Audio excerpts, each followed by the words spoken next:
Welcome everyone to the pupil weighting the task force on the implementation of the pupil weighting factors report.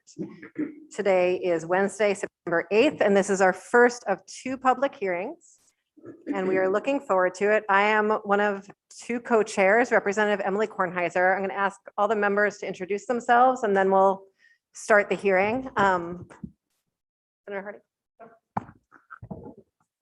Good evening. I'm Senator Ruth Hardy from the Addison District.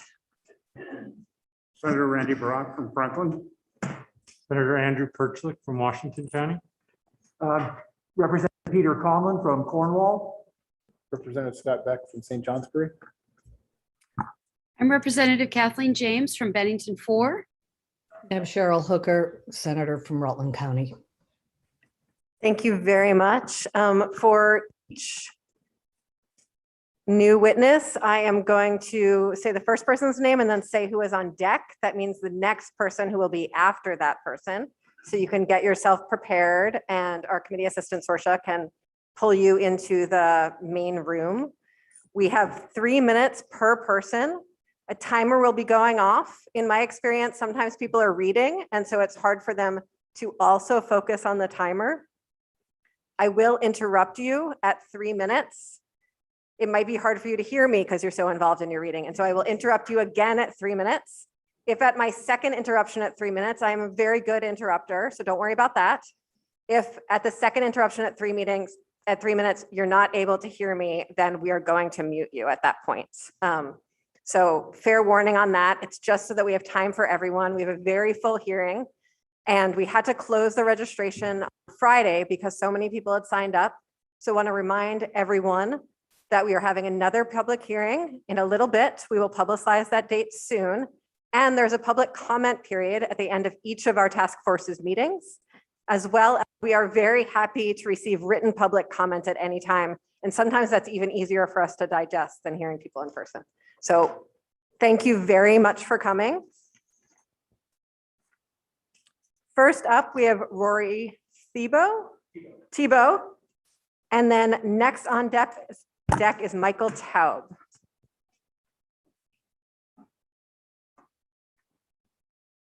So good evening. For the record, I am Rory Tebow. I am a Cabot resident. I'm also the state's attorney for Washington County, although typically when people ask me what the most challenging thing in life I do, it's being on a school board, as many of the witnesses tonight will appreciate. I do want to highlight Cabot's situation for you and the unfairness that results from the legacy system of education finance. The weighting study revealed critical faults in that, and Cabot is one of the victims, if you will, of this system. Ultimately, in our opinion, the spirit of the Brigham decision has been turned on its head, where now we have predominantly rural or high-need districts that are suffering under the weight of the existing state education finance system. It's easy to pass off that these districts are just small and therefore they're inefficient. Our experience would say otherwise. We've done exactly what we told the state board and legislators and others in the wake of Act 46. We right-size our staff. We've made any number of changes to how we deliver special services. We've done everything possible to make our school more efficient and lean and proportionate to the student population we serve. And yet, time and again, we cannot outrun or avoid the unfairness of the education finance system. To highlight that, Cabot represents 10% of the students in our supervisory union, yet we constitute 17% of the total special education funding within that SU. Nearly 25% of our students receive special services. This is the impact of rural poverty, of adverse childhood experiences, and other socioeconomic factors that impact rural Vermonters throughout the state. We're proud of our record of serving and helping students succeed, whatever their needs may be. When we actually are very proud to be known locally and regionally as a school that excels in delivering special education services. Nevertheless, we are penalized for this. When compared to other sister districts in the area, because a greater proportion of our costs are non-discretionary, meaning we have to devote to those students, we have less money to serve and fulfill all of our remaining needs, whether that's infrastructure, whether that's transportation, food service, or additional languages. To put in context, this year, because of the excess spending threshold, Cabot had 2 successive budgets fail, namely because our voters have identified the excess spending threshold as a marker of inefficiency, not a function of the application of a state funding formula. Ultimately, as this body deliberates what to do, I would encourage the task force to adopt the correct weights for how pupils are counted. Equalized pupils are the ultimate denominator, including and including our pupil count, the need, and the community demographic factors. Ultimately, that impacts what our tax burden is for our taxpayers. In contrast, the use of categorical aid or targeted grants is a clumsy approach that's subject to the annual politics and whims of legislators like yourselves, hopefully not you, but others, and certainly has the changes and impacts of the ed fund come and go. With that said, consistency, predictability are critical to school budgeting processes, and we can best achieve that with the proper weights. Thank you very much. Mr. Taub, and then on deck is Douglas Cobb.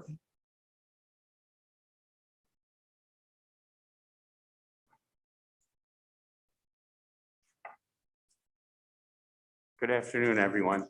If you could start by stating your name. I'm sorry, I didn't say that Yes. earlier. Thank you. Thanks for the opportunity to comment. My name is Michael Taub. I'm a resident of Cabot, and I've served the children of Cabot on the school board for 2 years. 25 years ago, I served the children of Waitsfield in a similar role for almost 10 years. My children are proud graduates of Waitsfield Elementary School in Harwood. I do not speak today representing the Cabot School Board, but as a school board member, parent, and someone who cares deeply about public education. My comments have two parts: a brief summary of the challenges we have faced in Cabot and a call to action. Last year, we had 3 votes on our school budget. The issues that caused our difficulties were: 1, unexpected special ed costs that weren't reimbursed; 2, problems with the excess spending penalty; and 3, problems with the ADM. In order: 1, our wonderful school does a great job of meeting the needs of all students. We had several students enroll mid-year and unexpectedly in our school with IEPs that called for expenses of over $80,000 per student, many times the penalty threshold of $18,000 and change. This caused some students' needs to be unmet and caused us to exceed the per pupil spending limits. Second, the penalty is one of the stupidest ideas ever. The fact is we do not fund public education adequately right now. Penalizing communities that choose to spend money educating their children is stupid and must stop. As far as the average daily membership, last year in Cabot, our budget problems would have been solved if we had had 3 more students. Small fluctuations in the ADM should not have such an effect. In closing, a call to action. I believe one of the greatest gifts we can give our children is an excellent education. It inspires them to dream big dreams and gives them the tools to achieve them. We talk about justice, economic justice, social justice, education justice, peace. But what is justice? Justice is when everyone wins. Until today in Vermont, school financing has had winners and losers. These winners and losers have varied due to the fashions of the day, but the only consistency has been that the children of Vermont have been the losers. As you go forward, carry the children of Vermont in your heart and create an education finance system that lets the children win. Our school communities face 2 crises today. First is the pandemic. Second is funding. I call on you to hold an emergency session. We need a mass mandate in our schools to protect our school communities, and school boards need to know about funding as we build our budgets in December and January. Thank you. Thank you. Next, we have Douglas Cobb, then Kendra Sauers on deck. Mr. Cobb? Thank you.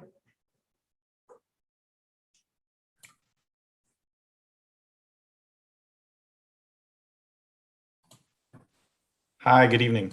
Thank you all for your dedication to resolving this equity issue and being part of the task force. My name is Douglas Cobb. I'm a parent and board member in the Marlborough School District. Many of you have heard me provide testimony on this issue before, so you may recall that I firmly believe the only real solution to the equity issue is implementation of the proper weights in the formula. The inequity that's existed within rural, impoverished, and high ELL communities these last 25 years is a real stain on Vermont's educational reputation. Unfortunately, I hear repeat discussion of fixing the issue with categorical aid. To me, that is a grave error in the making. Vermont is fundraising just fine. The problem is about distributing the funds we have raised and making that distribution equitable to ensure the cost of educating children is shared and the tax rate as close to even as possible throughout Vermont. Equity is about fairness and impartiality. Fairness is easy to understand. Neighboring districts shouldn't have more educational resources than other, and vice versa. That's fair. We all pay our fair share and aim to support our schools appropriately. The trouble with trying to fix this issue by using categorical aid is the impartiality factor. Categorical aid is not impartial. Categorical aid defines and classifies people, and that is not a healthy nor impartial way to ensure fairness. Additionally, categorical aid is just that, a Band-Aid. The only true equity would be something impartial. And the question there is, do we know what is impartial? And yes, we do. Numbers are impartial. Formulas are dispassionate. The number does its job, and a formula ensures all distributions go where intended. The use of categorical aid is dangerous for resolving this problem because it sees differing personalities enter the conversation each legislative session and potentially tweaking and modifying language. One such example of these modifications can be seen when the small schools grant definition changed from 100 plus schools to 12 during the Act 46 process. Who changed the definition of a small school? How? Why? For this reason, you can see that it is easy for a legislator or state board official to change the definition of a Vermont region, but it is less so with a term like poverty, rurality, or non-native speaker. These are established terms, and the numbers should speak for themselves now and into the future as populations shift and change. Marlboro today will not be Marlboro in 25 years. The same could be said for any other district. Therefore, let the numbers do the work of being impartial. Categorical aid can be weakened over time, as it has for other programs, and we'll be right back here having the same conversation. While I trust all of you to make the right decision, I would urge you to start thinking about the legislators that will succeed you. Will they have the same conscience, the same understandings, the same classifications? Please avoid categorical aid as a resolution. It's not a permanent fix. And thank you very much for your time. Thank you, Mr. Korb. Next up, we have Kendra Sauers, and then on deck is Allison Knott.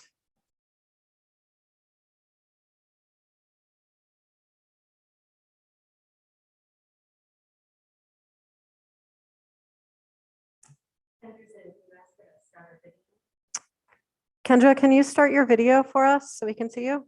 Yep. Thank you. Welcome. If you could start off by introducing yourself and then your testimony. Thank you. My name is Kendra Sauers, and I'm a Burlington School Commissioner, as well as the chair of the Coalition for Vermont Student Equity. Thank you all for serving on this task force to correct the per pupil weighting inequities that currently exist in our education funding formula. I applaud the legislature for commissioning the now nationally acclaimed Pupil Weighting Factors Report, which definitively concluded the need to update our over 20-year-old pupil weights given the contemporary costs of education. We know that when students come to school with greater needs, they need additional resources to succeed. What we didn't know prior to this data-driven report was what numerical value our per pupil weights should be. We now know. And what we know shows a glaring underfunding for districts serving students coming from low-income households, children who attend small or rural schools, and children who require English language services. To correct this inequity, the value of the per pupil weights must be adjusted in this next legislative session. You've heard testimony from superintendents, school board members, educational organizations, and other hands-on educators in districts that are underweighted that categorical aid is not the answer. These underweighted districts do not need more administrative and political hoops to jump through to get the additional funding needed to pay for programs and services for our most marginalized children. Adjusting the per pupil weights allows school districts to be able to plan and properly budget what they are receiving from the state every year. The formula is transparent, impartial, and a tool to ensure equity without political interference. Vermonters have used this formula for over 20 years to adjust for the different cost factors needed to provide an excellent education to all of our students, no matter their background and zip code. Where we strayed was when we did not evaluate the formula on a regular basis to ensure that it remained equitable, given the changing and evolving landscape of education. The weighting study identifies the current costs, quantifies them using statistical modeling and analysis, and provides all of us with the information needed to correct course and ensure that districts are funded according to the needs of the children they serve. Now is the time for leadership, action, and courage. Courage to implement policies that create more equitable systems. Courage to be a champion of equity, not just in words, but in purposeful action. The legislature is waiting for your recommendations for implementation, and Vermonters from all over the state are asking you to improve the educational experiences and opportunities for our most vulnerable children. Together, we can do what may seem hard, but what is right. Thank you for your time. Thank you. I'd ask folks who are on the Zoom to please refrain from using the comment box for anything other than technical challenges. We really want to leave it available for technical challenges. Thank you. So next up, we have Allison Knott, and then on deck is Dan MacArthur. Hello, thank you. I'm Allison Knott. I'm a parent, a Rutland City School Board Commissioner, and a member of the Coalition for Vermont Student Equity. I am speaking today to urge the task force to propose a plan for the implementation of the pupil weighting factors as recommended in the UVM Pupil Weighting Factors Report. Experts from across the country reviewed data and provided a comprehensive report with recommendations to provide all students in Vermont with equitable education regardless of their zip code. Rutland City Public Schools has seen a significant increase in student needs over several years. We have had many students living in poverty. Socioeconomic challenges prevent students from accessing the same educational opportunities as their wealthy peers. While extra money from categorical aid could temporarily address a few needs, it is not the answer to end systemic oppression and generational poverty. The task force has also asked how they can be sure additional resources would be spent if they were provided. After I get past the fact that this is not asked of overweighted schools, I recall an example of what Rutland City Public Schools does and why it costs more to educate our youngest students, and one metric that would allow the task force to see where the money is going.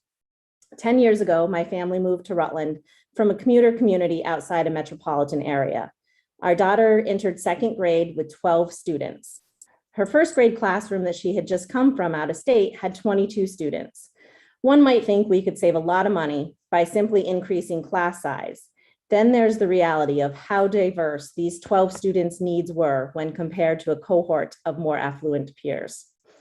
My daughter came home from her first day of school in second grade in Rutland and was shocked that some of her peers could not read or write. This diversity is why Rutland City Public Schools must keep classroom sizes small and allow teachers time to support all children and provide differential instruction across multiple subjects. As children grow throughout our system, their needs can grow and continue as well. Over the last 10 years, the number of children living in poverty and experiencing trauma has increased significantly, in part due to the opioid epidemic.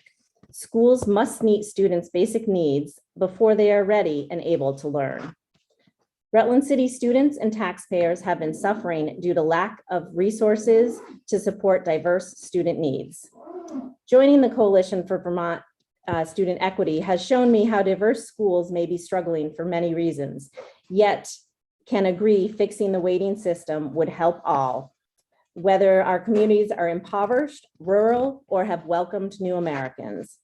Please avoid the Band-Aid approach to fix the weights using the empirically derived formula based on national data, experience, and expert analysis. Thank you for your time and service. Thank you very much. Next up, we have Dan MacArthur with Mark Schauber on deck.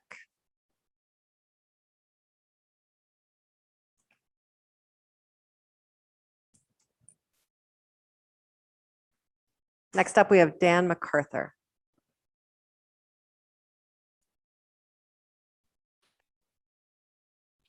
Okay, here I am. I think I heard you, but I wonder if you could turn your video. There you are.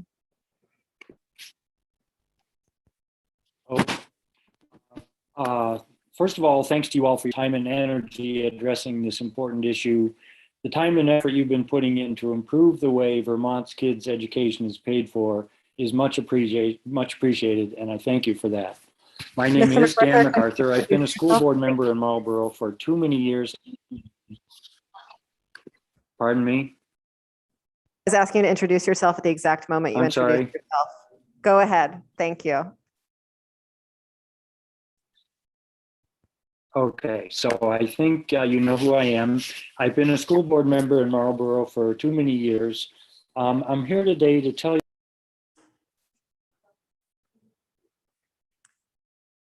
I know for a fact that Mr. MacArthur lives somewhere with a very slow internet connection.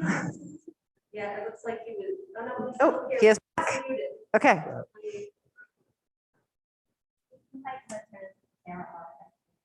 Do you want to turn your camera off and your mic on, and maybe we'll have a better connection?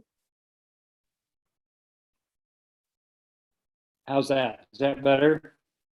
It is. Okay. I have watched as our small schools grants have fluctuated over the years. Some years we've been notified that we receive the grants ahead of time.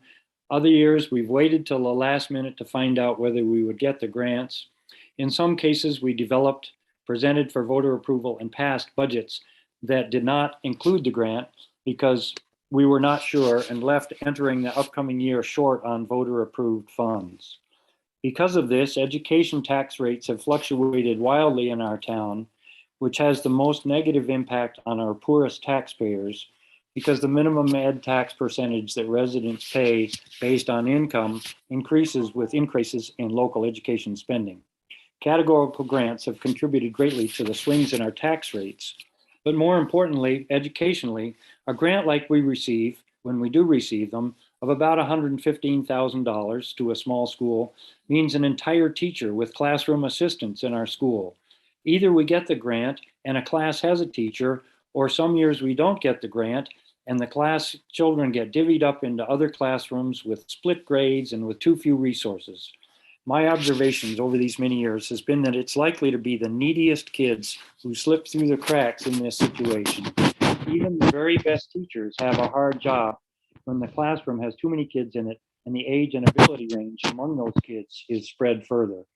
My testimony today is that categorical has created a budgeting roller coaster for our small town over the years, made funding hard to predict, and has been detrimental to our kids. And I believe that a properly implemented weighting formula would be more equitable, less chaotic. Thanks for listening, and I'll turn my Zoom back on so I can watch. Thank you very much for joining us. And if you have written comments and you could submit them to Sorsha, that would be, because I want to make sure we got all of your words. There were a few moments where you cut out. Next up, we have Mark Schauber and Jason Van Driesch is on deck. I'm sorry for however I pronounced that one. Mr. Schauber. Hi, my name is Mark Schauber. I'm the Executive Director for the Coalition for Vermont Student Equity, as well as a member of the River Valleys Unified School District Board in Windham County. It's good to see you all again. Thank you for holding this public hearing so that more Vermonters have the opportunity to weigh in on this very important topic. Simply put, we know the current weights are wrong, and we are looking for this task force and legislature to correct this 2-decade-long injustice. And thanks to the 2019 report that you have all come together to write legislation to implement, we now have an empirical basis for correcting the weights. The only way to correct the current inequity and have a level playing field for all districts and students across the state is to fix the formula. We have no empirical basis for any other method.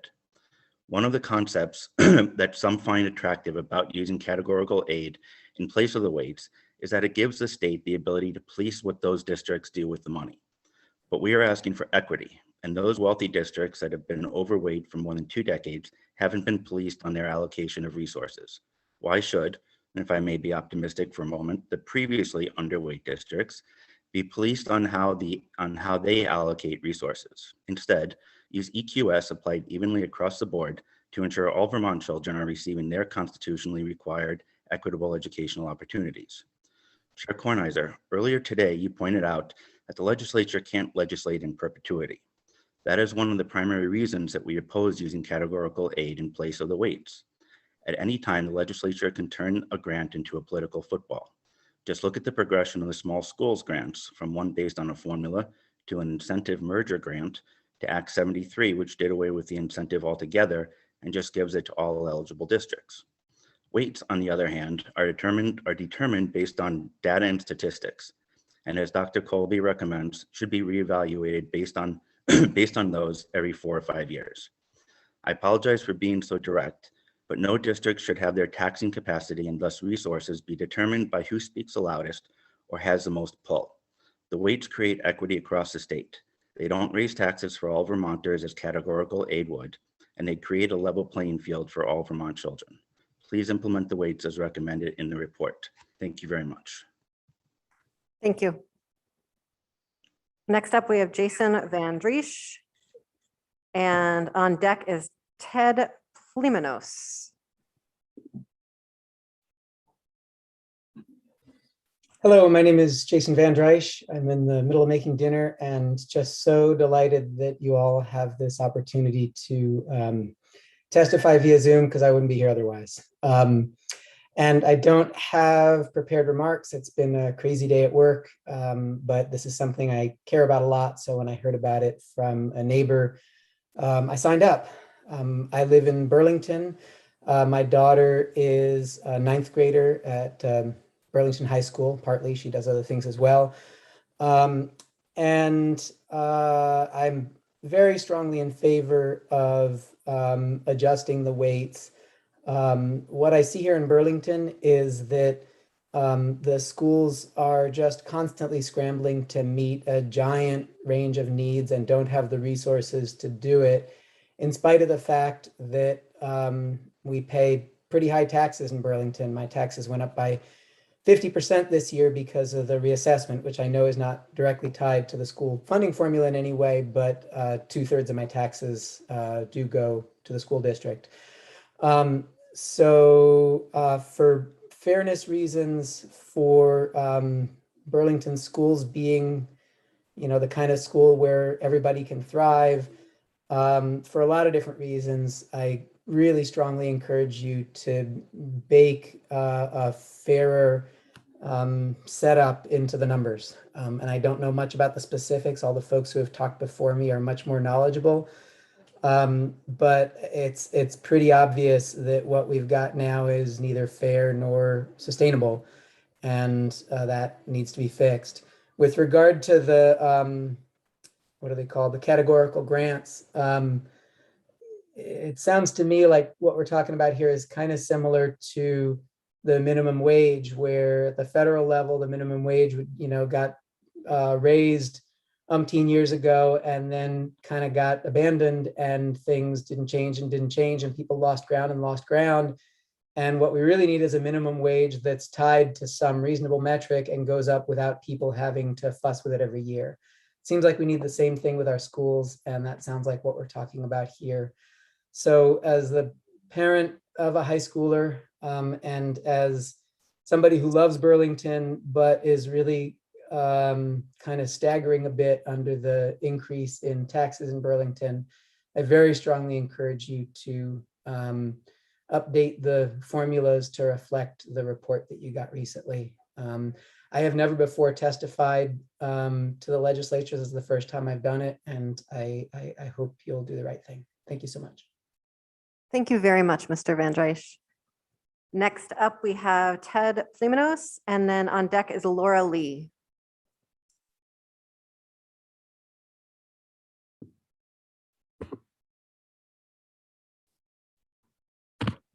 Good afternoon, everyone. My name is Ted Flimanos. I'm the Chief Financial Officer for the Rutland City Public Schools. I want to thank you for the opportunity to comment on the planning by the task force to implement recommendations of the UVM weighting report.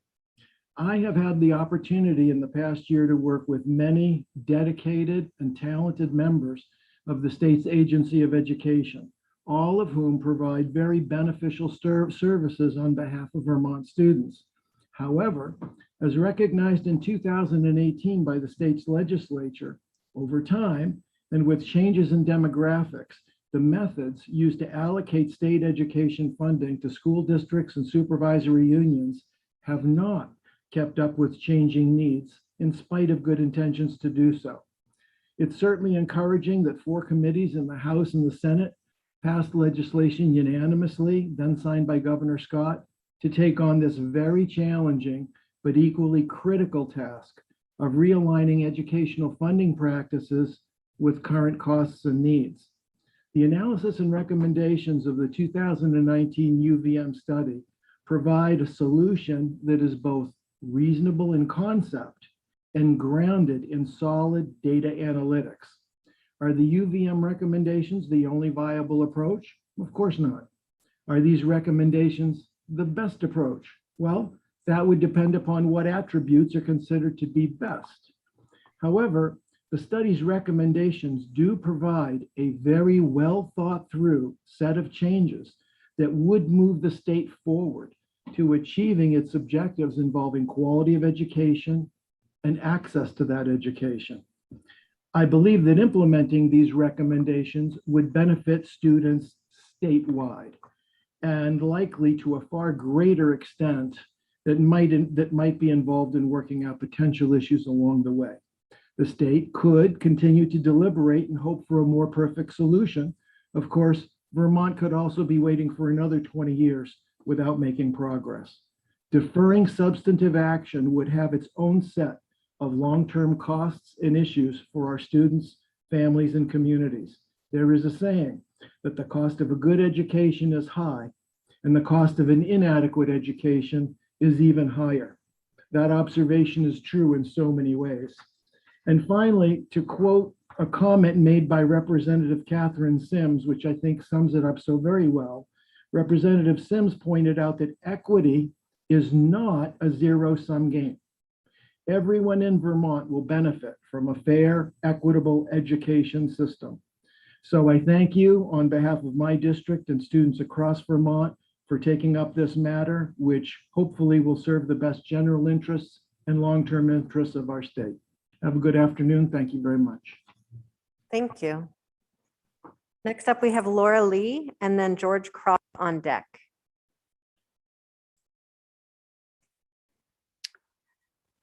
Good evening. My name is Laura Lee, and I'm a resident of Winooski. Thank you for this opportunity to speak to you this evening. This is definitely outside of my comfort zone, so I'm quite nervous, so just bear with me. And I'm going to keep it short. I'm going to keep it brief. I'm a parent of 2 children who attend school in the Winooski School District, and I'm also involved in the school community as the current president of the parent-teacher organization. So like I said, I'll keep this brief. I want to highlight that seeing what the Winooski School District is able to do with the limited resources that they have available is truly amazing. It's absolutely amazing, heartwarming, and I'm really proud to send my children to school there. And I fear that without the proper resources moving forward, the efforts of the teachers and the staff are not sustainable. And I'm concerned about staff retention. When I think about what would be possible for the school district, given utilization of funds from the corrected weights, it doesn't seem possible to consider any other option. What Vermont needs is a long-term solution. Addressing the issue of educational equity in Vermont with categorical aid is only a temporary solution, not a long-term solution. It does not allow districts such as Winooski to plan long-term and or to offer the stability that is needed for our children. Educational equity is important. Choosing the long-term solution will provide children in Winooski and other areas of Vermont in a similar situation with resources that are similar to those of their peers in other districts, and that's essential. Our children need to be set up for success, and we need to support the school districts better. Winooski School District has proven, like I said, that they can do incredible things for our children and for the community with limited resources. But we have the opportunity to change that narrative and to support the students and the school district by utilizing the new weights to provide educational equity across the state. Let's show our children and our educators and the schools that we see them, we hear them, and we will do everything that we can to support them long term. I urge you to think about the critical need for educational equity long-term, and to choose the solution that will correct the flaw in the formula and provide the certainty for our schools and our children that is needed. Thank you for your time. Thank you very much, Ms. Lee. This is the first hybrid public meeting that public hearing that we've held here in the Vermont State House. And I want to apologize to the folks on Zoom that you can't see all of our faces up here at the table. So next up, we have Mr. Cross, George Cross, and then Robert Bliss on deck.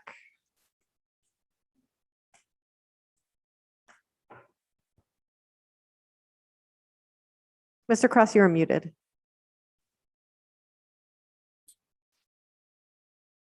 Oh, There you go. Nope. One more time.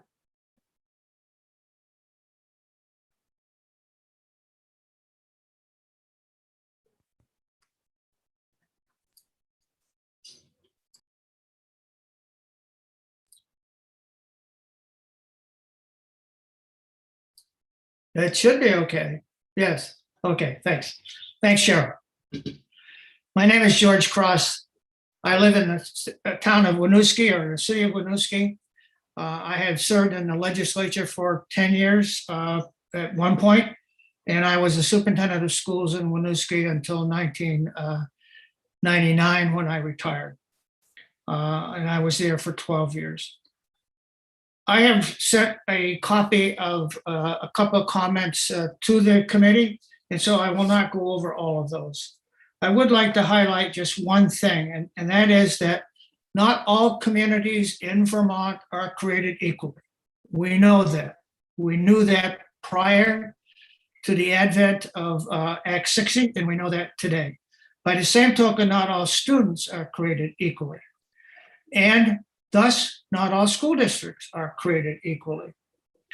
And it is up to the legislature, whether they like the idea or not, to find a way to ensure that all students in Vermont receive equal educational opportunity. And I am convinced from my experience, both as an educator and as a legislator, that the only way to do that is through weighted students. That categorical aid will never do that. That certainly census-based aid will most assuredly never do that. And so somehow it is up to the legislature to determine the best way to use weights to in fact ensure that every child in Vermont has an equal educational opportunity. Thank you for the opportunity to testify before this committee, and thank you for listening to Vermonters.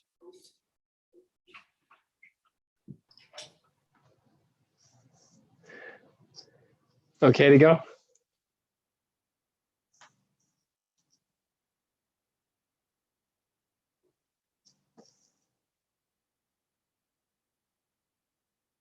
Am I up, Madam Chair?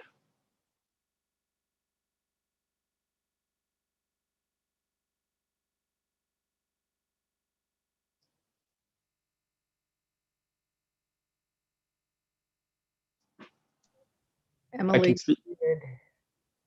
Okay.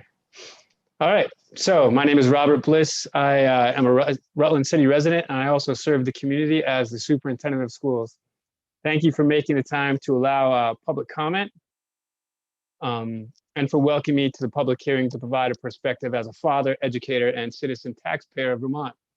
I also want to thank you for accepting the responsibility you've taken as members of this committee to understand and support an empirically generated and equitable funding solution to Vermont's antiquated system of allocating funds based on arbitrarily quantified values of student needs.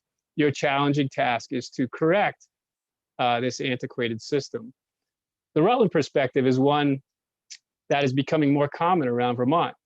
We have an increase in students from poverty and ELL students. As an example, where I served as principal at Northwest Primary School in Rutland from 2000 to 2007, the percentage of students whose families live in poverty has increased from about 50% when I started in 2000 to 81% in the current fiscal year. That's according to Vermont's Agency of Education Free and Reduced Lunch Percentage. That shift makes Northwest the third poorest school in the state behind St. Albans City and Woodford Hollow. In a fiscal year when we cut our budget by $800,000 and maintained a per pupil spending below state average, we still incurred a significant homestead tax rate increase from 151 per 100 to 164. During the past 20 years or more, we've all witnessed and worked to support our students who live in poverty and are less likely to have the important enriching early experiences and good health that more affluent families may benefit from. In Rutland, we've added agreements with our local designated agency, increased our counseling and service contingent, and created more alternative and individualized learning spaces.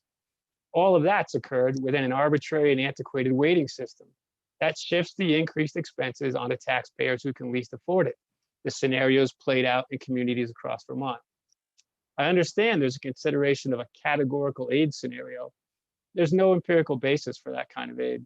It may end up being as arbitrary as the current weighting formula. Perhaps the biggest risk of an arbitrary categorical aid scenario is that it's subject to change without much warning or evidence, leaving the education system to make the best guess at what's real and how to plan for educational programs and staffing.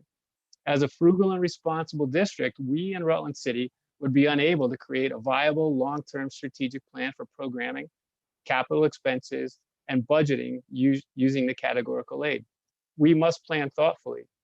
I ask on behalf of the students of Rutland City and the students across the state that this committee promote the full adoption of the recommendations of the UVM weighting study. It is the correct thing to do in a state that prides itself on supporting all its students. Thanks for your time and thanks for your service. Thank you, Mr. Bliss. I am sorry, I think I was muted when I said that Mia Shultz was up next, but you are. And on deck is Christine Lott. Right to it. Okay, it's my turn. It is indeed your turn. Thank you. Okay. You're welcome to get started whenever you're ready. Thank you. Hi, my name is Mia Shultz, and I wear many hats in the Vermont community. I'm the Catalyst Leadership Director for Rights and Democracy. I am on the historic Vermont Act 1 Ethnic Studies Standards Working Group for the state of Vermont. I am the president of the Rutland Area NAACP, which services Bennington, Rutland, and Addison counties. But most importantly, I am the parents of 3 high school children in Vermont schools in the Southwest Supervisory Union in Bennington. So my children are Black. I also have a child who identifies as queer, and I have a child who experiences a disability. As a result, I'm a champion for equity for all in Vermont, including equity for students for who are challenged socioeconomically. So I'm just going to echo what many others will say and have said here. And I hope that you look at the right thing to do to enact change that is equitable and transformative for all schools. And I know a lot of the legislators in this room, and I know most of you understand the importance of this equity. And I can't say it any better than the people who have spoken before me and who will speak after me. But I am speaking to you today using words that have been curated and thought about by people who are in the trenches doing this work, that our current educational funding system is inequitable. And I'm asking you to fix the funding flaw as recommended by the 2019 UVM Rutgers report. It's my understanding that the legislator requested this report, and now you're still looking for alternatives to the science and the data and the math that's been recommended by this nationally vetted and nationally recognized institution. So for over 20 years, I reiterate 20 years, rural lower income districts have been suffering while wealthy districts maintain their rigorous academics, their state-of-the-art fitness programs, and all of their extracurricular activities that incorrect weights can buy. And they're all able to do this while keeping their taxes relatively low. But other schools are in despair and in using scarcity resources. So I'm asking you to stop looking for alternatives and follow the science and data that's been given to you, and I'm urging you to equitably finance all of our schools sufficiently for 21st century inclusive learning. Thank you. Thank you very much. Next, we have Christine Lott, and on deck is Jeannie Waltz.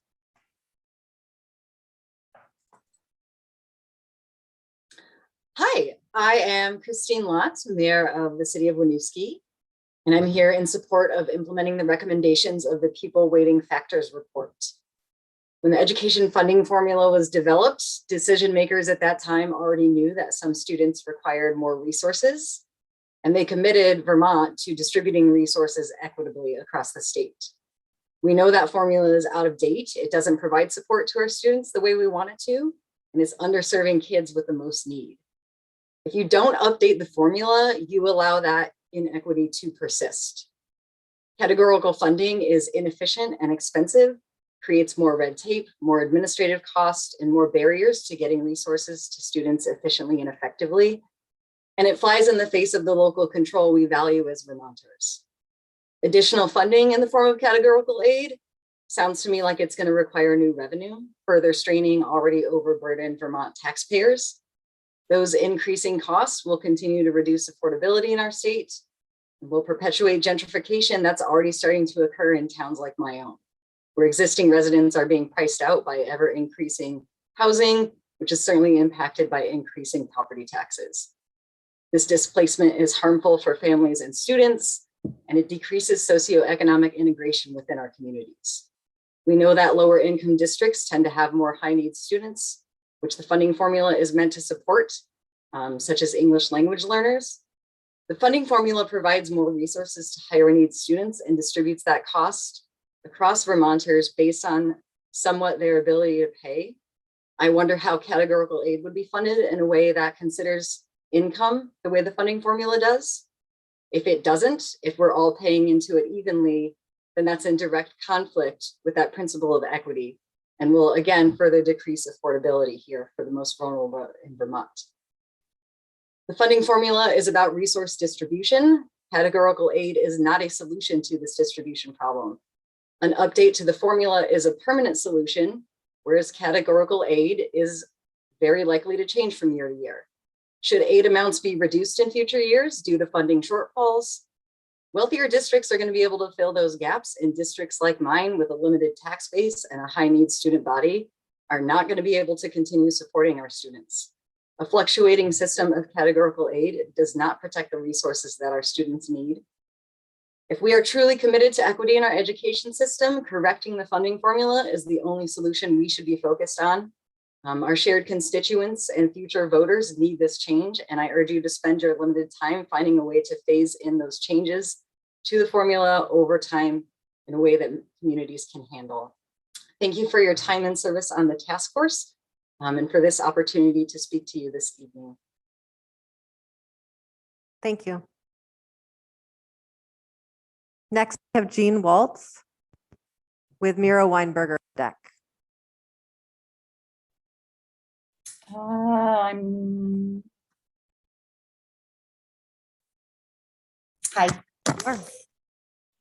Hi. My name is Jeannie Waltz. Thanks so much for this opportunity to speak. I serve on Burlington School Board representing the Old North End, which is the most densely populated neighborhood in Vermont's most populated city. It's also known for its economic and racial diversity per capita in New England. What this actually looks like can be gleaned within minutes while hanging out on my porch, seeing people representing all demographics coming and going. What this actually feels like can be summarized as inviting and inspiring, but it's hard to put into words the emotions that go along with the sense of acceptance this community exudes. I'm trying to paint this picture for you, knowing that the Old North End is an extreme exception compared to what most neighborhoods look and feel like in Vermont. Being that Vermont is the second widest state, only a mere 0.2% behind Maine, I want to point out that the resident makeup of my neighborhood is actually the norm in our country. Vermonters have embraced a narrative of having a progressive mindset. They believe they're living in a forward-thinking state without realizing how narrow their view is. And they're also sending their children out into the world, essentially culturally stunted. The majority of Vermonters are unable to see the prevalence of classism and racism in our state. Or maybe they choose to look away. But there's no denying that Vermont is not a progressive nor forward-thinking place to live for people of color. I hope you care about that. The reason legislators commissioned the study is because data shows our financially stable white students thrive in our schools disproportionately well compared to students living in poverty and or living in a rural area, but especially if that student is simply not white. When I first read the study, I felt such a sense of affirmation. I should mention I also serve on I co-chair the Diversity, Equity, and Inclusion Committee for the Burlington School Board. But I thought to myself, finally, data that pertains to the achievement gap, but more so a real identifier of a system that's supporting the polarization of the have and the have-nots. Because it is in that space between the have and the have-nots where bias is born and concepts of prejudice and racism are learned. I didn't feel like I was going to get emotional, but I'm getting a little choked up. I'm here to tell you to stop looking away. In your hands is an opportunity to make a system change that will provide all of our children with a more equitable experience that will surely influence a trajectory in cultivating their mindset. Just imagine in 20 years your decision to restate. Thank you very much. I really appreciate your testimony today. Don't waste this opportunity. Thank you. And welcome to send in your written testimony to our committee assistant, Sorsha. Next up, we have Miro Weinberger, and on deck is Nancy Keller. Welcome. Thank you. Good evening, everyone. I'm Miro Weinberger, the mayor of Burlington and the father of 2 children in the Burlington public school system. And I want to start by thanking you all for making it possible to weigh in on the important decisions before you in this way. I am testifying to reinforce the messages from the Burlington and Winooski superintendents and other members of the community to urge you to fully implement the recommendations of the Pupil Weighting Factors report. Vermont and Burlington leaders have committed to making our communities more equitable and just. Our state constitution requires education funding to be equitable. The study before you makes very clear that these critical goals and responsibilities cannot be met without correcting the Pupil weighting formula. Burlington students and students from other low-income and rural communities deserve an equal education to children in other wealthier Vermont school districts. Equitable funding of school districts in Vermont is long overdue. Burlington and Winooski have the highest percentages of English language learners in the state and a high percentage of students who are growing up in low-income households. Correcting the Pupil weighting formula will give our school district the necessary resources to support these students. Supporting these English language learners is essential to allow every student the opportunity to thrive and be successful and to become contributing members of our communities. Finally, I understand that creating new categorical aid is being considered as an alternative solution to the challenges raised by the weighting study. In addition to all the other serious concerns you've heard tonight about categorical aid, I'd like to add just one more as a local official. From my perspective, Vermont towns and cities cannot sustain a further structural expansion of education funding. Already in Burlington, just to look at what's happened here, the percentage of property taxes funding municipal services has dropped over the last 15 years from approximately 40% to just 30%. For Vermont's local governments to continue to provide the high quality services and physical infrastructure that are foundational to our economy and the quality of life here in Vermont, it's critical that we solve the equity issues revealed by the weighting study by fairly allocating the substantial existing education funding resources, not by creating new ones. thank you. Really appreciate your consideration and the opportunity to speak to you today. Thank you. Next up, we have Nancy Keller with Courtney Ryan on deck. Welcome. My name is Nancy Keller, and I'm a middle grades math and science teacher for Winooski School District. And as of August 2021, I started my 34th year of service to Winooski students and their families. This longevity has given me both perspective and expertise regarding the street level impact of funding formulas. And I want to add that in addition to the years as a classroom-based teacher, I hold 2 master's degrees in science and mathematics curriculum and instruction, and am currently a doctoral candidate at UVM in leadership and policy studies. So from my personal and professional perspective, funding formulas matter greatly in the day-to-day classroom-based experiences of my students in Winooski and for students across Vermont. Only one has to consider the role that Act 60 originally had on public education. Before 1997, Vermont had vast inequalities in education as well as tax bills from town to town. Many of us experienced failed budget votes, leaving property poor school districts to cut an already lean budget, while property rich towns continued to spend more. Act 60 changed this. In Winooski School District, I saw the budget preparation time move away from a deficit model of planning to a strengths-based approach because there was more certainty that our school budget would pass, and it did. The funding stream was consistent.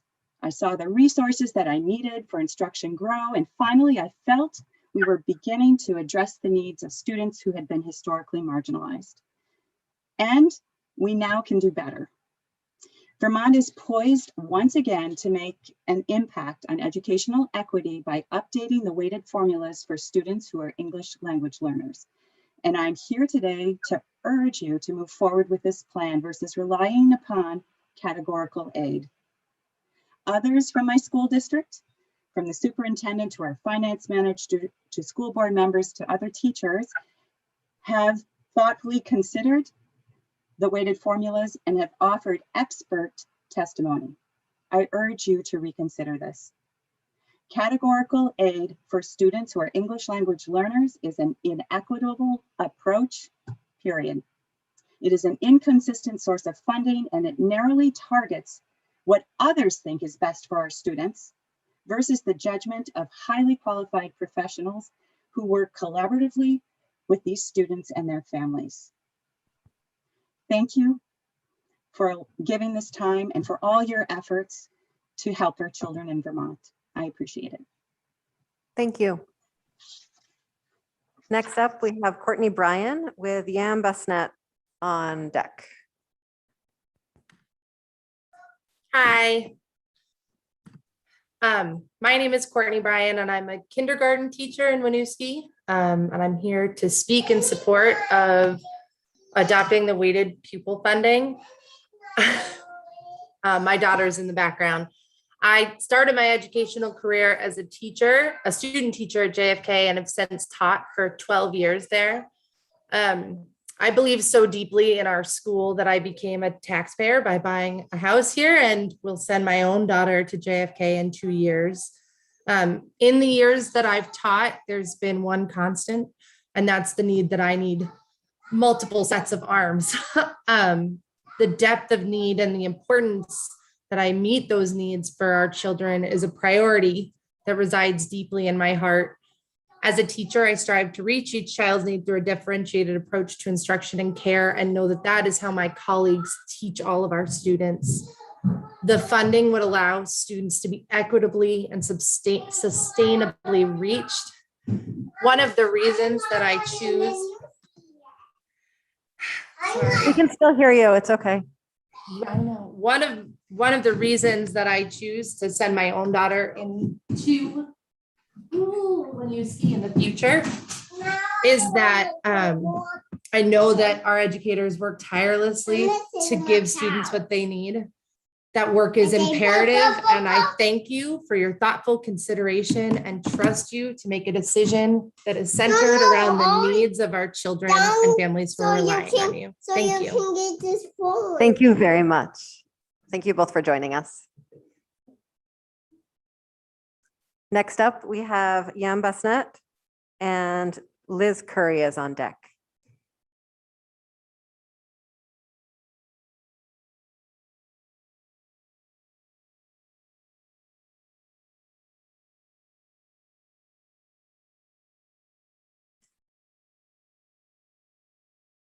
Thank you, and I'm sorry if I mispronounced your name. You are muted, though.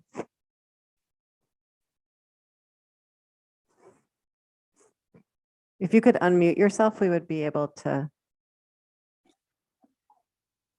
There we go. Thank you. Hi, everybody. My name is Jan Basnet. I'm an immigrant parent. And I live in Winooski for over more than 4 years. And I have a child who just started going to school in grade 1 and is very excited to go to school after staying home for more than 2 years due to pandemic. And thank you for giving me the opportunity to speak in favor of having additional grant or support to our ELL students. So there are around 150 Nepali speaking students going to Winooski school. So there was already a gap between ELL students and native speakers, and the pandemic, like remote learning due to pandemic, widens that gap. And need for additional grant and support is urgent. So 70 to 80% of our Nepali parents, they are uneducated or never been to school. Only 5 to 10% of our parents speak basic English and can take part in basic conversation, and I'm one of them. So English, teaching English by these parents is like blind leading to a blind, where both will fall in the same pit. And another reason why we need additional teacher, additional support, or additional grant at school is we live in extended family with grandparents and grandchildren in same home. We have to give them time for cooking, feeding, medication, transportation, and we have less time for our kids at home too. And Vermont is a very expensive place to live. You have to have at least one full-time and one part-time job to meet the basic need. So more you work outside, less you'll have time for your kids. And parents are mostly working at evening and can't arrange time for kids to help them at home for learning. So we need more support at school for our kids. Our kids can learn from hand signals, slow reading and speaking, which is time consuming for teachers. So our children need more time at school to learn. They need more trained teachers as well. And please correct the funding formula and let's invest in our kids. Investing in our kids is never wasted. And thank you for giving me the opportunity to speak in front of you all. Thank you. Thank you very much. Next up is Liz Curry, and then on deck is Matt Gile.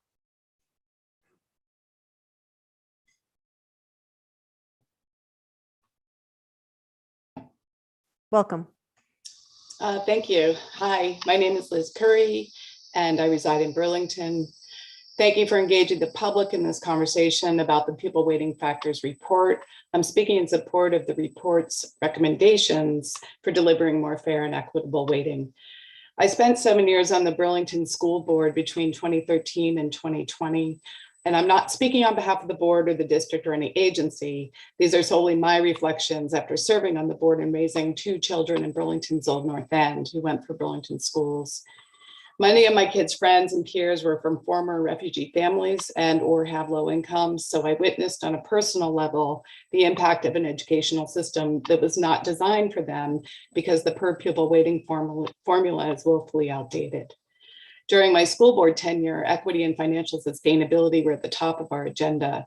Between 2011 and 2014, the board ushered in Vermont's first equity report card, which formalized data collection and tracking systems to evaluate whether budget choices are closing disparities in achievement, graduation rates, discipline, and attendance based on race, income, language ability, gender, and special ed needs.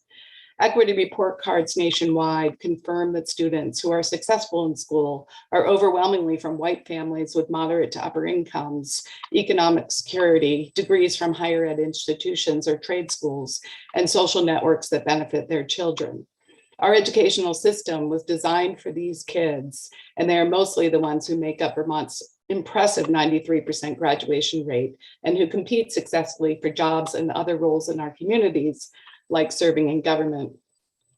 Burlington's EL students comprise on average 15% of the student body.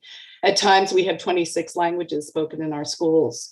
When the governor called earlier this year for increasing the number of refugee families admitted to Vermont, it caught my ear because in Burlington, we have witnessed firsthand what it means for these families to experience school systems that don't meet their needs.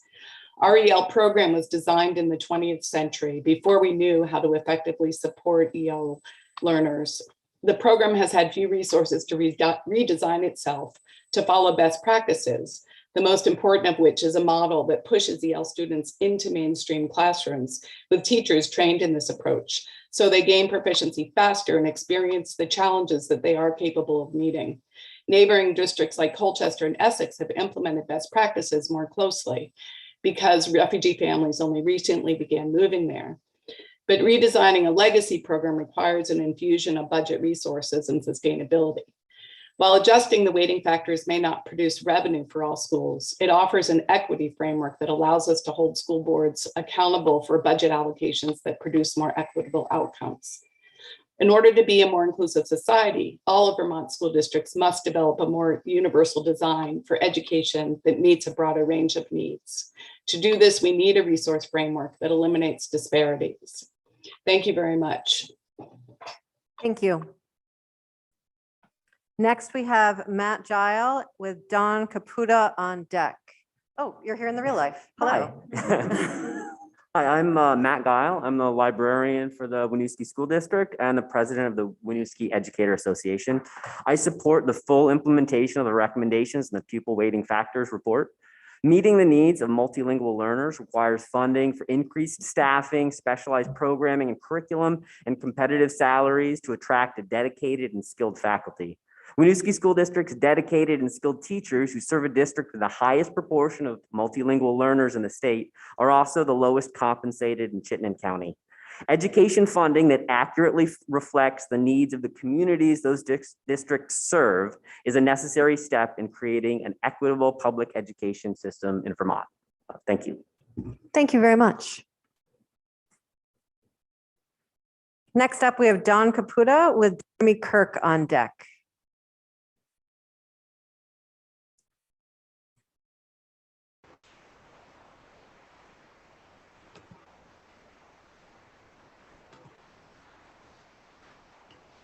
Welcome. Thank you so much for this wonderful opportunity. My name is Don Caputa, and I'm a senior student at Winooski High School. And I'm here I'm representing the high school. So my point is, Winooski is one of the schools that has a number of students who comes from different countries. And therefore, I'd like for you to propose a plan of introducing multilingual languages, which can enable the student to communicate in different languages. And most of them are refugees, and it has been hard for them to communicate in English. And therefore, introducing multilingual languages would help them. Thank you. Thank you very much. We have Jeremy Kirk next with Dalia Boulay on deck. Welcome. Hi, thank you so much. Thank you, Madam Chair, and everyone for being here. I'm Jeremy Kirk. from Dover, Vermont, and pastor of West Dover Congregational Church, United Church of Christ. Wanted to thank you all so much for everything each and every one of you do serving the people of our state, and especially for all you do on behalf of poor and disenfranchised people in Vermont. I'm speaking to you today as a pastor and a community leader in the Deerfield Valley, which is Wilmington, Dover, Reedsboro, Wardsboro, Searsburg, and more surrounding towns. My job awards me the great privilege of witnessing the lives of poor children in our southern Vermont community. These children's homes are often the most loving homes I visit. But when the opposite is true, poverty is almost always the main factor in their conditions. I frequent homes of substance misuse, physical abuse, generational and rural poverty. And for many of these children, school is a refuge and frankly, their best shot at positive socialization and access to resources that can help them pursue healthy and happy lives as Vermonters. The waiting study was a bold and necessary action taken by our state to better understand how Vermont children are served or underserved by state government. Thank you so much to those of you present who supported it. Its findings are clear, and I simply ask that you respond to its conclusive findings by putting money that has been withheld from these communities where it has been owed. The damage done to these communities by an inequitable allocation of funds in the past took a long time to do its damage, so quick and impermanent fixes now are not going to repair the damage done in those communities. For this reason, I ask you to please consider not using categorical funding as a remedy. Give the justly weighted funds directly to the communities that have been unjustly funded in the past. In response to those who have asked how the state would know that the money would be put into schools and the betterment of student lives and not used elsewhere in the town, I have two responses. First and foremost, as a pastor, a school board member, and someone who knows school board members in several districts, I do not know one person that would not passionately use these funds to remedy the exigent problems caused by the misallocations of funds in the past. And second, there clearly must be a way to track the spending of any corrective funds. So this concern, it seems to me, is not a viable reason to delay helping those communities who we have inadvertently harmed in the past. Thank you so much for this time and all of your efforts on behalf of poor children in Vermont. Thank you. Thank you very much. Next up, we have Dalib Boulay, and then on deck is David Halsupful. Hello, my name is Dalib. I live in Burlington and work at Winooski School District. I am a homeschool liaison at the school. I never bothered in searching the term homeschool liaison in my life, but just sitting here and listening everybody speak, I looked up what that means. And it means that a homeschool liaison is there to help succeed, help students succeed. And to do this, they keep good relationship between the school and families, and they help parents too. Many school liaisons work with families that do not speak English. They help new students settle into school, and they help students with that have problems. Well, actually, that is a great definition, and that is basically what we do at the school. I came from a refugee camp about 17 or 18 years ago where there is no opportunity to succeed. Refugee camp is a place where you can talk, you cannot talk to your representatives and senators about how you can succeed. I appreciate your time in listening and helping us succeed by providing us with the resources we need to do so. I'm a homeschool liaison, I stated, I have 9 other homeschool liaisons that I work with in the Winooski School District. We provide support to families and the students in so many different ways. We are a resource for the teachers, students, and families to provide information and listen to their concerns, whether it be school-related or not. Our aim is to improve educational outcomes for children through supporting parents and guardians. I was the only liaison for my community in the district for the past 17 years, but with the high number of families and the students, it was impossible to meet their needs. I have a helper now, but the funds for that position is unknown for how long it can help. And I will tell you several things that we do in the school. We do counseling for students and parents as needed. We communicate with teachers regarding students' schoolwork to inform parents whether students are making progress or there is a need for further help. And I need to be mindful of my time here. Actually, 3 minutes is not enough for me, but however, let me continue with my 50 seconds left. We also communicate with parents to provide information about attendance and if an improvement is needed. We assist parents with the completion of the school paperwork so that it's done correctly and the right information gets conveyed. We do all forms of communication with families and students. We help in parent-teacher conferences, IP meetings, behavior challenges so that the message is understood. We ensure successful communication between the school, home, and a positive educational experience for the students and families. We translate school documents to increase communication between school and home. We translate and record voice messages for families, provide support to preschool programs, provide English classes, technology support for families and students, provide transportation to families and students as needed, provide support to families in signing up students for sports, and provide sport with permission slip signatures, register all. I can keep going and going for another hour, but I have to respect the time. Thanks for your time. Thank you very much. Next up, we have Rear Erickson, and then on deck is Bill Clark. Hi, can you hear me? We can. Okay, hi, my name is Ryer Erickson, he, him. I am from St. Albans City. I have 2 students in school at Maple Run School District, a 1st grader and a 4th grader. I wanted to just start by thanking you all for your willingness to allow this to be a hybrid session and allow for Zoom participation. So much of what has been said before me has been apt and poignant, and so I will not spend I won't spend too much time repeating what others have said. In our district, our school district, we have over 36% of students who come from families that are economically disadvantaged. We have over 600 students with IEPs, and our current per student revenue is actually lower than our per student expenditures. My children go to St. Albans City School, one of the poorest schools in the state. They're very fortunate in that my spouse and I make a good amount of money. They have all their needs met. We're well educated, but many of their peers, friends at school do not have those same opportunities. I believe fundamentally that all children deserve access to equitable educational opportunities. The current formula isn't just unfair, but it penalizes many districts who are trying to do the most for those students who need specialized education.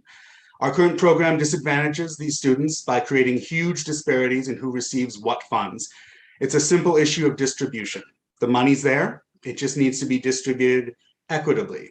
As Vermonters, I'd like to think that we all have not just a constitutional duty, but a moral duty to look out for those in rural districts, low-income districts like mine, and English language learners.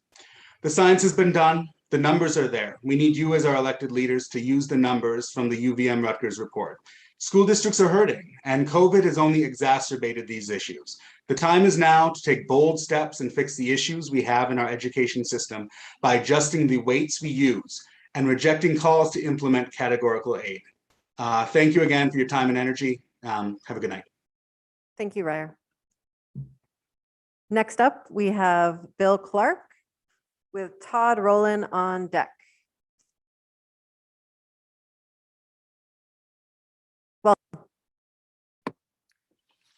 My name is Bill Clark. I have taught English language learners, ELL students at the Winooski School District since 2009.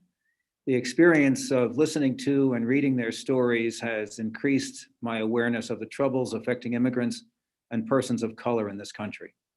Their stories amaze me and encourage me to help them lead better lives. My Master of Arts in Teaching program increased my awareness of social justice and equity, and I continued that academic interest during my doctoral studies. My dissertation focused on teaching U.S. history to ELL students with emphasis on immigration issues, civil rights, race and racism, and privilege. In my program of action research, I folded in the work of my ELL students at Winooski and other immigrants. We have a lot to learn from the students we teach and their cultures. We have a diverse community in Winooski. The issues of privilege and racial disparity underscore much of our work. As a history teacher, I introduce my students to concepts of the Declaration of Independence and the Constitution and try to connect them with the American experience in order to help them become better citizens. This new learning requires more than assigned readings from a textbook. I need to develop their prior knowledge to match the experience of students born and raised in the United States. That's a large task, one that requires patience and consistency of curriculum over time. My daily work brings me in touch with children from different cultures, some of whom have been traumatized by war, poverty, and serious family issues. My profession requires me to incorporate elements of psychology, social work, and academic instruction. The stories my students tell increase my awareness of the troubles affecting immigrants and persons of color in this country. These stories amaze me and encourage me to help them achieve better lives. Today, my most poignant memories concern my students who invite me to their homes, take summer classes with me, explore healthcare careers, attend early college, and move on to college. I attend their college graduations and see them begin careers. Finally, I lead a satisfying life in the classroom with my English language learners. I only wish I could do more for them. By testifying today, I'm paying a debt to the hundreds of students who have passed through my classroom in search of a better life. It's a small price to pay to encourage support for ELL instruction in our schools. Thank you. Thank you. Next up, we have Todd Rowland with Monica Ivankic on deck. Good evening. My name is Todd Rowland, he, him, and I'm the principal at Coventry Village School. I've been an educator in Vermont for 20 years, including teaching in Winooski and Enosburg. I am also a parent of children at Cambridge Elementary School. I'm speaking up today in favor of following the recommendations made in the UVM Rutgers report. There is inequity inherent in our education funding system. I took an admin class on budgeting and school funding, and I was exposed to how other states fund their schools. And so I am one of the first to brag that Vermont is doing far better than many states. However, it's a low bar. We are not equal nor equitable. We need to do better. The various schools I've worked in Vermont have all been very economically disadvantaged towns. This creates real needs. In Coventry, for example, I'm trying to create more access to counseling, to social services, to food, and so much more, all to help remove the barriers to learning that come with things like generational poverty, like trauma and mental health issues. Our small rural schools, like we have so many of in the Northeast Kingdom, need additional resources to meet all of these needs. It is well documented that the best investment we can make as a state is in the education of our children. As was so clearly stated in Brigham, education quality should not be based on residency. A child does not control where they are born. The education of a child should not be a gamble based on their zip code. They all deserve high quality educations. And imagine the results if all of our citizens received amazing educations. Our whole state would be stronger. The legislature requested the weighting study, but I know that the recommendations are politically difficult to implement. However, it is the right thing to do for our children. Please follow the recommendations in the UVM Rutgers study to do better by our kids. Thank you. Thank you very much. Monica Ivankic with Catherine Ott on deck.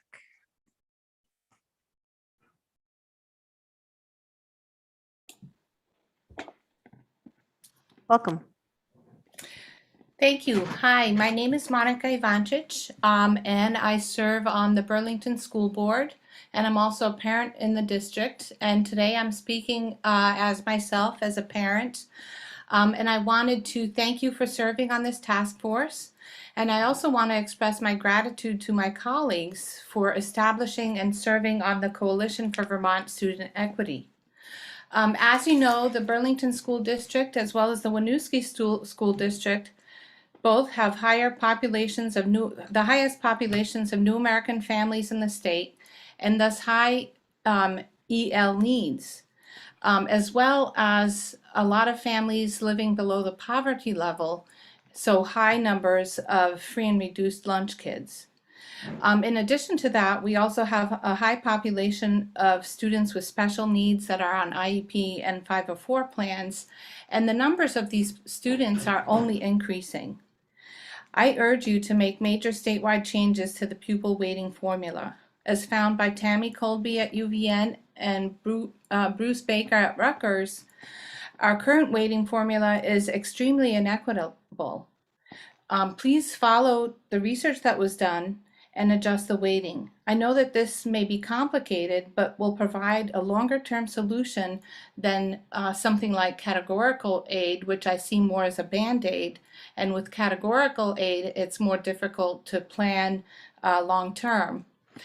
Today, I just want to share with you a couple of examples from my 3.5-year tenure as a board member here in the school district. These examples date back a couple of years.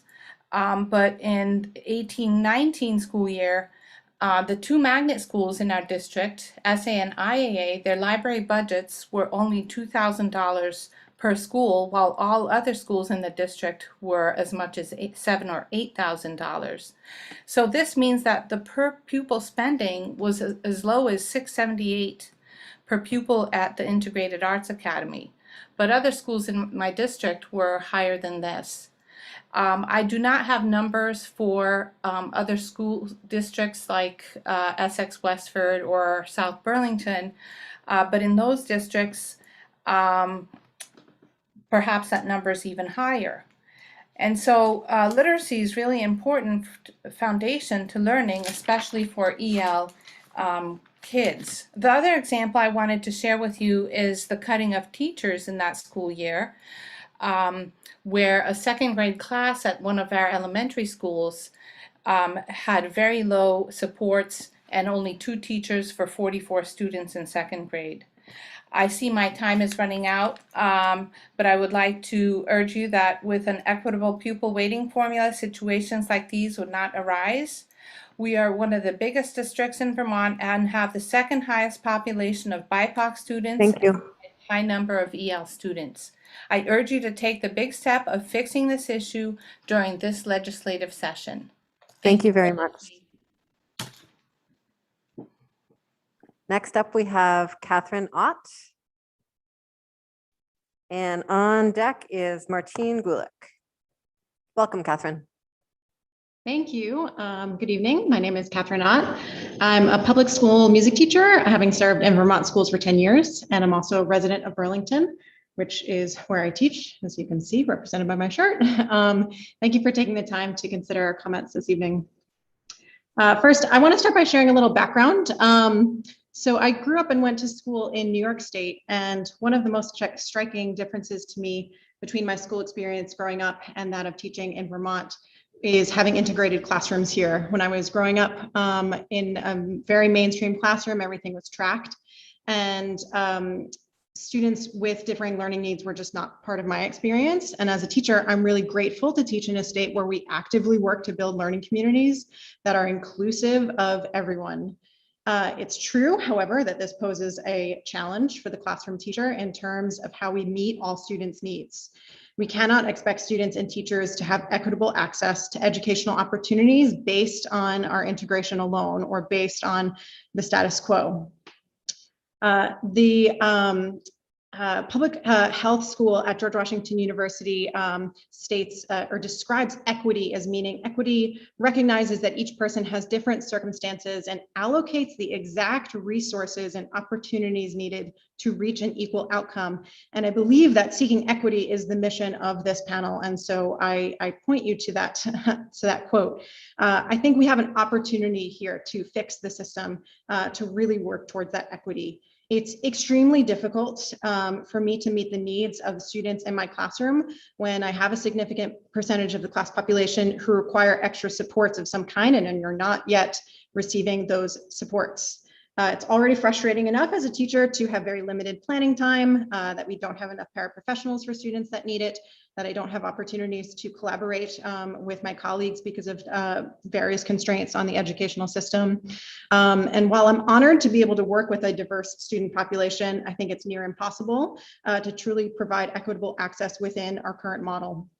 Changing the weighting formula, I think, would be a direct way for the state of Vermont to help our most disadvantaged students to get what they need in order to succeed. And the UVM study shows that.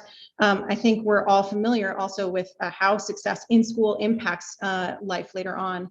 And I want to note that that means also social emotional success. And so in order to have those supports, that would make it possible to be able to cultivate the sense of belonging and connection that we also have seen studies show time and again. That's how students are able to succeed. So I'm optimistic about what we can do and make happen. And I appreciate the work you've done towards this end. Thank you.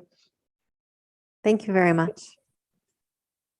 Next up, we have Martine Gulick, who is here, and on deck is David Scholes. Welcome.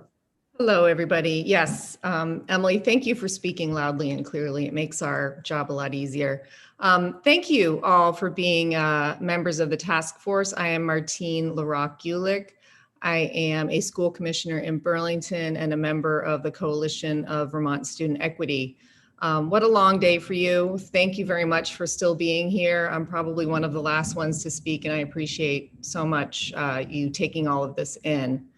I'm going to keep my comments and questions short, as I've spoken to you before from my unique perspective as someone who lives in an underweighted district, but who's worked in an overweighted district. My main question for you today is why not implement the weights as suggested in the 2019 study that was commissioned by our very own legislature? My follow-up questions are, why are districts that are made up of primarily middle class and wealthy white students benefiting from these weights? Why are Winooski and Burlington being asked to show how they would spend any funding increase when districts like South Burlington and Champlain Valley have not had to show spending? Act 60 was not easy to pass, but our leaders did the work and ultimately did what was right and passed the legislation. There's so much talk of equity inclusion in Vermont right now. We've all heard it. And ironically, we often hear it in wealthy, overweighted districts who sadly are not present tonight. And with the 2019 pupil weighting study, we are given the opportunity to fix a system that is itself reflective of institutional racism and classism. Implementation of the study findings gives Vermont the opportunity to confront bias. I urge you to do it as right. I urge you to lead. I urge you to recommend the implementation of the more equitable formula as recommended in the 2019 Pupil Weighting Factors Report. Thank you again. Thank you very much. Next up is David Scholes with Christopher Tormey on deck.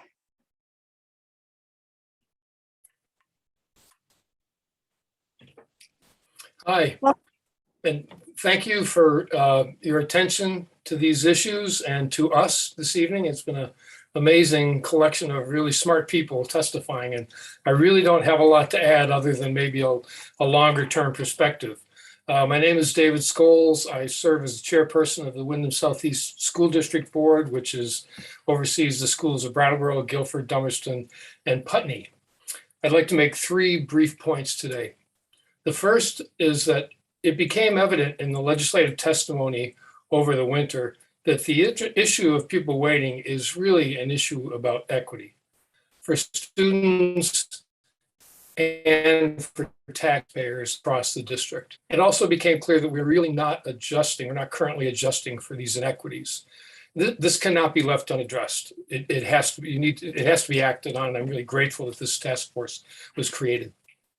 My second point is that I appreciate that it's challenging to consider legislation that may result in some school communities seeing a decrease in revenues. No one wants to vote for something like that. We were in a similar situation before 1997, and the legislature was unable to overcome that challenge. So it was left to the courts to do it. I hope that pattern will not be repeated now around correcting weights to assure equity. I hope that you will implement the weighting study as presented. Many people have pointed out the value of it and the validity of it, so I won't bother going down that line. I hope the pattern will not be repeated around correcting the weights and to assure equity for Vermont students and taxpayers. My last point is more specific. I would like to discourage you from creating another structure within the education funding mechanism to administer grants to address the identified inequities. Creating another silo of funds that will tie the hands of our professional educators is a step backward for Vermont. We have carefully and clearly articulated education quality standards, and they are underutilized as indicators of progress in our schools. I would encourage you to fix that. I encourage you to consider language to support making the education quality standards a functioning part of Vermont's school assessment system. Thank you. Thank you very much. Next up, we have Chris Tormey, and then Elizabeth Burrows is on deck.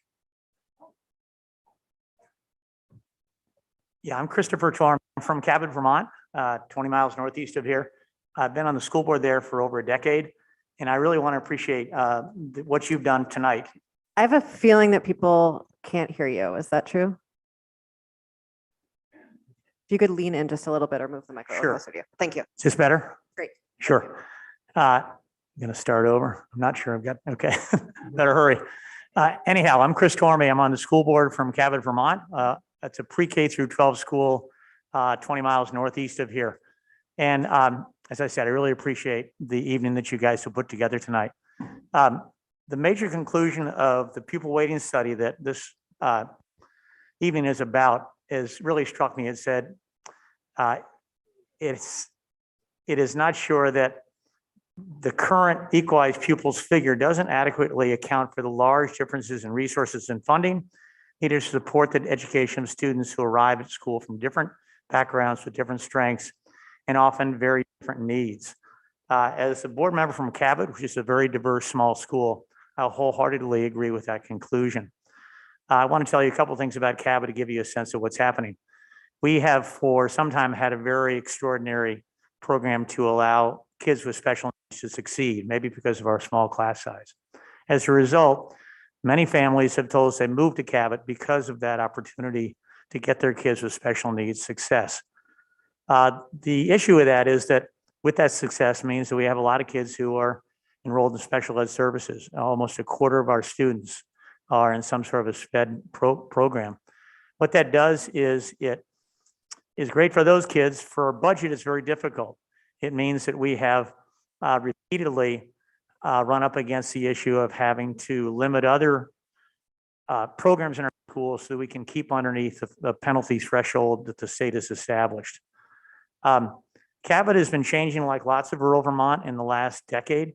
We now have a lower family income than we used to a decade ago. Something like 55% of the kids in our school are getting free or reduced lunch. Coming with the changes in our demographics is that we're seeing a lot more kids arriving at school with really big issues of trauma from a variety of adverse childhood experiences. And I'm really proud to say that in our town, our voters approved several years ago hiring a new counselor for the elementary grade simply to take care and support some of those needs at the elementary level.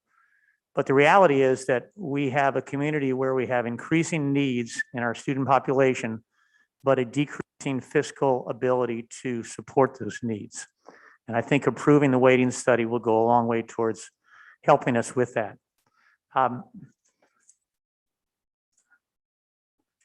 In 2 of the past 3 years, my colleague Rory alluded to this, we've had difficulty passing our budgets, largely because they're coming in at town meeting day over the penalty threshold that's part of the state system. In each case, we were forced to reduce some other programs that were very important to us because of our time here. I would like to ask this group and the legislature to go forward and approve the weighting study and put it into effect. I think that will help communities like ours in Cabot not only retain the strong programs we have, but also continue to do well by the students who have special needs in our population. Thank you. So thanks again for what you're doing tonight. Thanks so much. Sure. Next up, Elizabeth Burrows. And then on deck is Matthew LaFleur.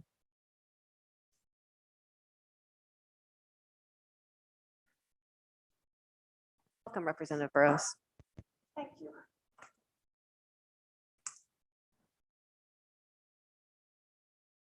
Hold on a second.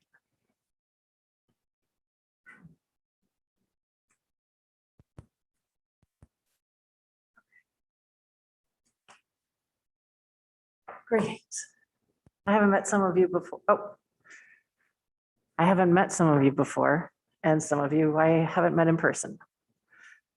I'll make this testimony something of a synopsis of written testimony I submitted earlier, which provides context for all I'm about to say.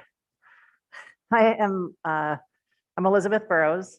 I'm a first term legislator this year, representing Windsor 1, but I'm also, in the rest of my life, a chair of the Scutney School Board, and I also serve on Windsor Southeast Supervisory Union, and those are the capacities in which I am talking to you today. I'm not here to make a plea, I'm just here to point out a couple of things for your consideration. To add to the discussion about tuitions today. One, school choice districts are small. A cap on tuitions would prevent small districts from being victimized by the excess spending threshold by way of receiving districts not being able to pass on their own excess spending to residing districts. It's inequitable.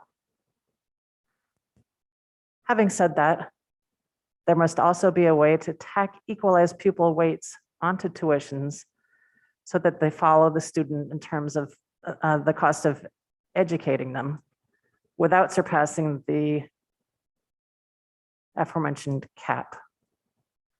I would like to point out that that really can't be done with categorical aid.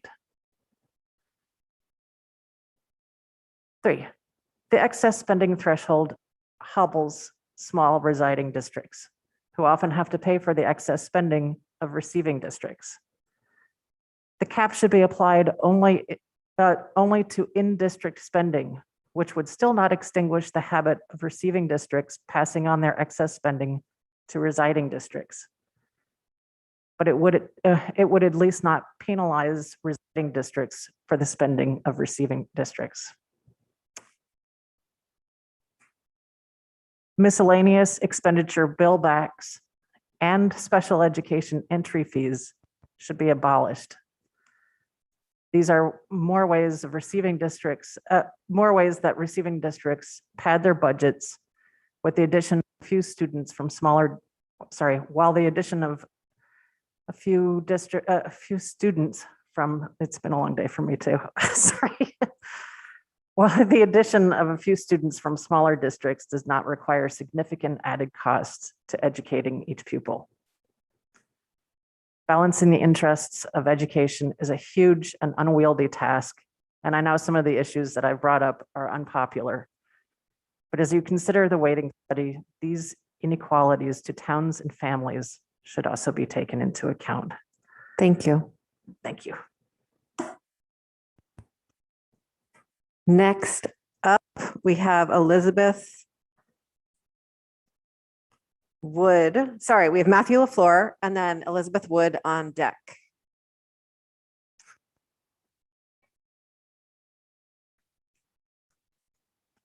Matthew LaFleur. There you are. Welcome. Hello, guys. Yes. Thank you. Yeah, my name is Matthew LaFleur. I live in Alburg, Vermont, in Grand Isle County of Vermont. We're actually, like the rest of the people have said, we're a rural school districts. And I see a problem within those school districts because from my insight is, Vermont as a whole has a problem. And within the inequality, diversity, equity, and accessibility within these school districts, we need a formula that works for the students, for the teachers, for the providers within those school districts, because this is not a one-size-fits-all opportunity. For myself, as an early educator that gone through it all, it's just, it's very sad for me to hear that we have issues that, as a state of Vermont as a whole, that we need to work out through. We need to see these ideas together. try to move forward together. Try to understand that the citizens, Vermonters, parents have issues that need to be brought up. But for me, it's a way that I see it as we need to move forward together, because when one community is affected, we are affected. And it's a cost burden to the state, to the towns, and the school districts. For me, it's that, how should I put it? It's that accessibility part of the school system districts. Because for me, it's more of how can we solve these issues in innovative ways and tackle these issues moving forward together. Thank you very much. Thank you. Next up, we have Elizabeth Wood with Rebecca Silver on deck.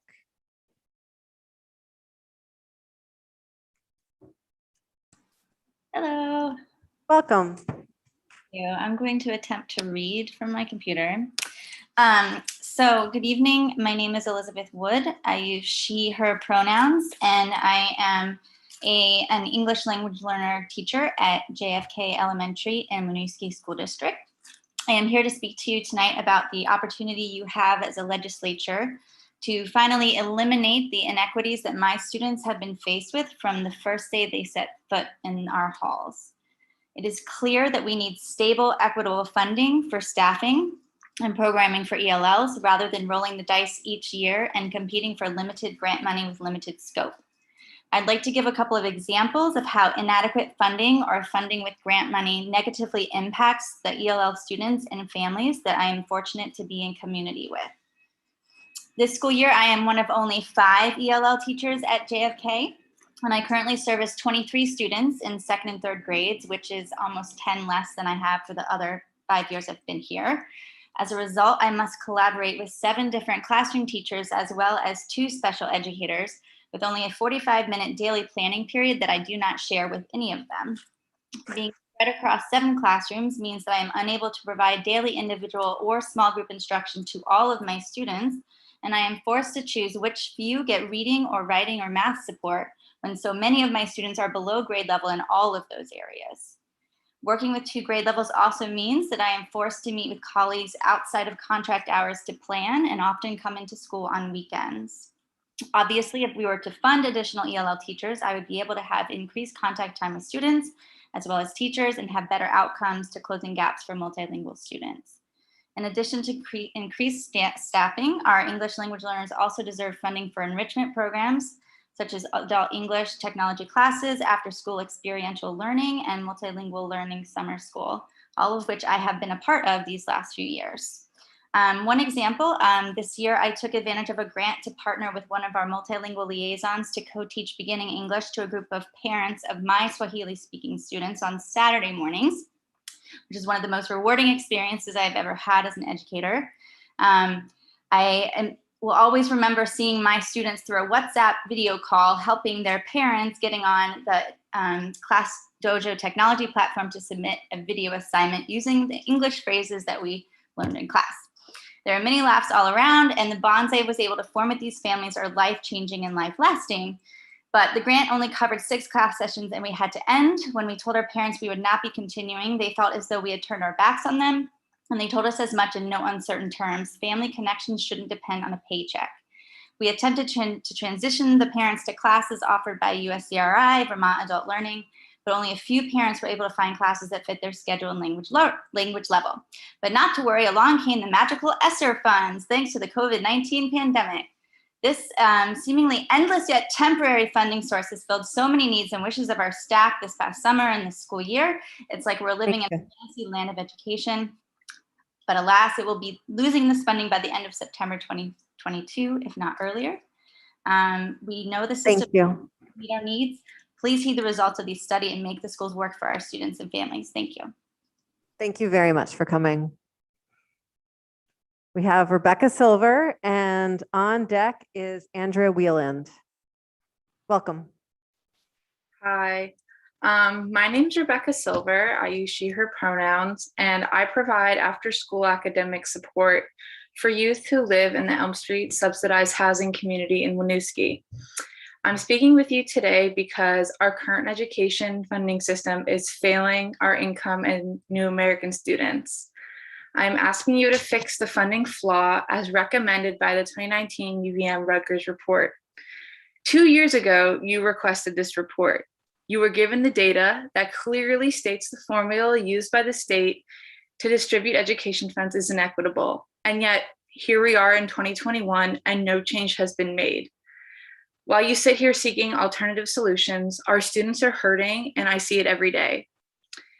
Let me give you some examples. South Burlington High School offers 14 AP classes. Winooski offers 1. I have a junior who is determined to attend a competitive college. However, Winooski doesn't offer the advanced classes like pre-calculus and chemistry, 2 classes South Burlington offers their students that she needs to be accepted. These incorrect weights aren't just buying more academic resources, but it's also buying extracurricular activities and sports options. In the fall alone, South Burlington High School offers their students cross-country, golf, volleyball, soccer, football, cheerleading, field hockey, and numerous after-school clubs because they have the facilities and resources to do so. Winooski can only offer soccer. The students I work with are resilient, smart, athletic, creative, and it frustrates me that they do not have access to the same resources and opportunities both in school and after as students in wealthier districts. It won't take a grant, ESSER funds, or a few 21st century learning programs to improve the situation. That is a Band-Aid solution. The problem is not the amount of money in the system, it is how you distribute it. Stop looking for alternatives and read the data. Thank you. Thank you. We have Andrea Wieland next and Claire Wool on deck.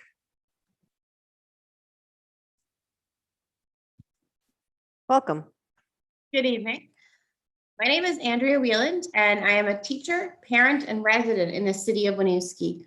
I'm speaking tonight about my experiences of living in Winooski since 2006, but please apply this plea to other less wealthy towns and cities throughout the state who cannot fully rely on property and retail taxes to fund fair and equitable access to the high quality of public education for which Vermont is known. Burlington and Winooski have the highest number of students in the state requiring multilingual services, which are not properly accounted for in the state's formula used to distribute educational funds. Also not accounted for are the needs of students who attend small schools, rural schools, and students in low-income households. The current system is inequitable, and our state has a moral obligation to correct the formula as recommended by the UVM report. Voters in Winooski have passed the previous 14 school budgets in a row on the first attempt, repeatedly demonstrating the city's strong commitment to a bright future by supporting its youngest residents, our students. If we were to follow the study recommendations for my district specifically, this would mean our students would have access to services taken for granted in more wealthy districts, such as buffing in the bitter winter months, adequate physical education classes, and interventions for children in need of extra support in math and reading, just to name a few. Implementing the recommendations of the Pupil Weighting Factors report is what is required at this time in the name of equity and in the future of public education in this state. Thank you for your time. Thank you very much. Claire Wool. Thank you very much for your time. And I recognize it is 7 o'clock and I want to be respectful. I really appreciated the last speaker and I share all the exact same sentiments. I have been a part of this advocacy over the last 3 years. Tammy Colby and the UVM report. I really appreciate. I'm sorry to interrupt, but can you identify yourself? Oh, I'm sorry, Claire Wool. I'm chair of the Burlington School District. Thank you. Yes. Go ahead. Thank you. So I just want to share that in 2020, January, I testified in front of of the Education Committee in support of the weighted funding report. That report explicitly spells out the inequitable funding in the state of Vermont. I am proud to serve in my role along with many other volunteers, school board members, but it is difficult to accept substitutions or band-aids such as categorical funding because it does not address the overall weighted issue that we are talking about and that this study so thoroughly addresses. Thank you for your time.